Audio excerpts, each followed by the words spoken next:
One. Try this again.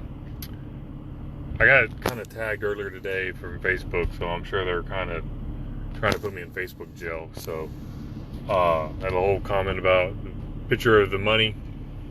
Yeah, evidently Facebook didn't like that very much. So I've been having kind of issues all day with trying to get on and trying to post and trying to do this kind of stuff. So anyways, so I wanted to talk about caulking versus spackling for trim work. So y'all know, door installs, window installs, whatever. Sometimes most of the time, we run case trim or trim around doors and windows. Mostly doors. A lot of times the windows don't need it for obvious reasons. So why do you? And I want to say this too. I'm not a painter, but I've been in the industry long enough. I know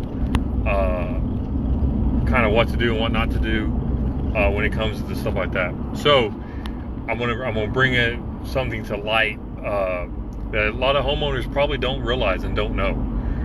All right, caulking is not designed for nail holes and punctures and to fill holes.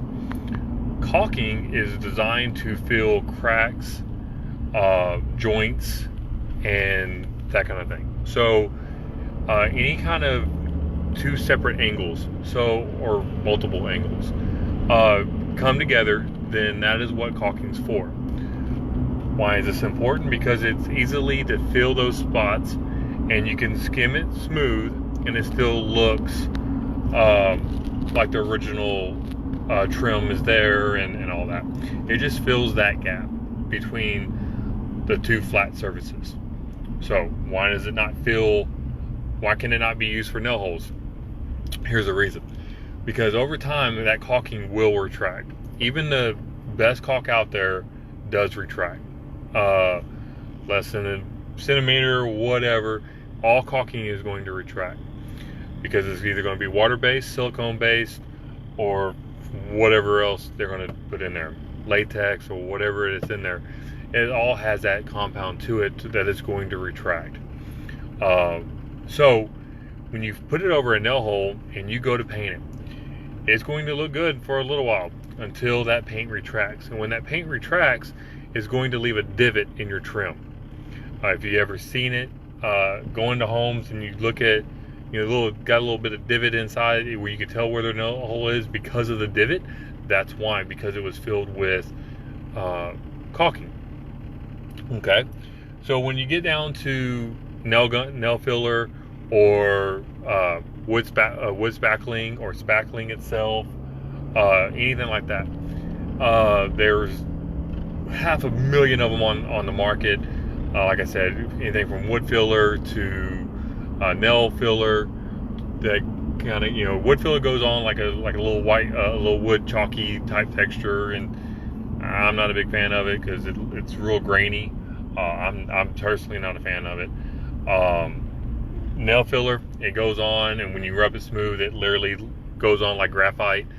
So when you paint that, it hides it, and it brings that nail surface all the way up, and it's smooth with the wood as you run your finger through it, and as you sand it. Put a light coat sand on it, and it's nice and smooth, and you'll never know where the nail is.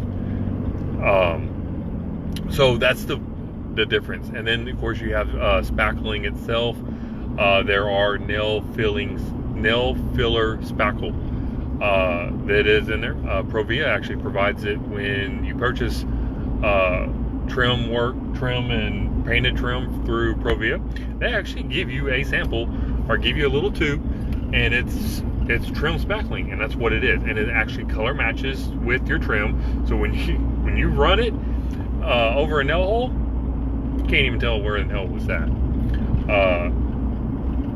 The door I just did a few weeks back, the Mike Gallegos, you can look at that door, the cherry one with the 2-panel Roman top, with the clevises and the straps and all that. If you look at the inside of that trim, that's what I did on that. That trim that's popular trim, came painted from Provia, and I filled all those nail holes with that color match spackle, and I can't tell where I shot the nails at. So there's the difference. So like I said, I'm not a painter, but that is why I do not use caulk on nail holes, because it's wrong, and over time it will retract. Even down to this. Check this out. I have a tube, a DAP, good old DAP, Alex Plus 40-year-old caulking, right? And it literally says on here, not used for nail holes. So, if you want more clarification, like I said, if I didn't make myself clear, if you want more clarification, Google it. Just ask Google, can I use caulking for filled nail holes? And it will tell you it is a terrible, quote unquote, it is a terrible idea. So, I don't know what's rattling over there. It's driving me nuts though. It will tell you it's a terrible idea. Just like using nail filler and using wood filler and all that for your joints and all that. And that's a terrible idea, because in order to fill, if you're using wood filler and on joints and all that, you have to, once you get it in the hole and in the crack, you have to sand so much that it's counterproductive, and it looks horrible. I've seen it, and it looks horrible. It never looks right. It looks cheap. So that's, like I said, I hope this helps somebody. Hope it answers some questions if you're out there doing your home project. Why is the difference between caulking and spackling and wood filler and nail filler? And there's a difference, and it's out there for a reason, guys. So like I said, and it is definitely for the most part, whatever, you get what you, the sun is killing me, you get what you pay for. And for the most part, some products are easier to work with than others for obvious reasons. Like I said, I love using OSI on Windows, OSI Max. I really love using that on Windows, but it is hard to work with. If you're not used to it, or you don't know what to expect with it, you'll find out real quick. It's like spreading marshmallow jam. Those guys that's worked with me, that's used it, they know, they learn real quick. But you cannot use that stuff you can't use that stuff inside. It's actually toxic to be inside a house because of the fumes and that kind of thing. So, like I said, once again, yes, it looks great for the outside, and I have actually gone into homes since I've been here in San Antonio and removed that caulking from the inside, because that contractor did not want to change out the caulk to run a different brand in there, Adapt 230, even the 40-year-old, Alex Plus, or anything like that, or any of the other lines of caulking on the inside. They try to put that OSI on the inside, and you can't do that. So it is for external use only. Just because of the fumes, it will give homeowners headaches. It will make you sick, especially the babies. Babies and senior citizens, obviously. It will make them sick. So, like I said, if you have any questions, my painter guys out there, please put a comment in here. I'm Don. You're one of them. What I'm thinking of.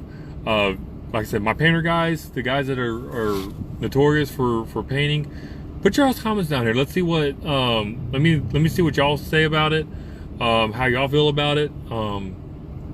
I pretty much know what y'all are going to say, but yeah, like I said, let's see what y'all have to say about it. Like I said, when I run caulk, I don't use a wet rag. I don't use, and you can't tell. I don't get painters complaining about my caulk. I know painters, as a general rule, like to caulk their own stuff. And I've never had a painter complain about my caulking. I have had homeowners complain, but that's homeowners. No disrespect, but I've never had a painter complain, face to face or behind my back, that I know of. So I've actually been side by side with painters that were homeowners. One guy in particular, I remember, he was a painter. He swore up and down that he did not want me to caulk. I convinced him. I said, let me do one side of it. If you're happy, then I'll do then we'll go from there. I caulked the garage side, and he was blown away. He's like, I've never seen a door guy caulk that good. Well, I learned from the best. The best taught me. I was taught without using wet rag and sponges and all that, and so I don't, like I said, I personally don't do it because that's not how I was taught. I was, like I said, I was taught by the best. So, but so like I said, there's different techniques for everybody, different things for everybody.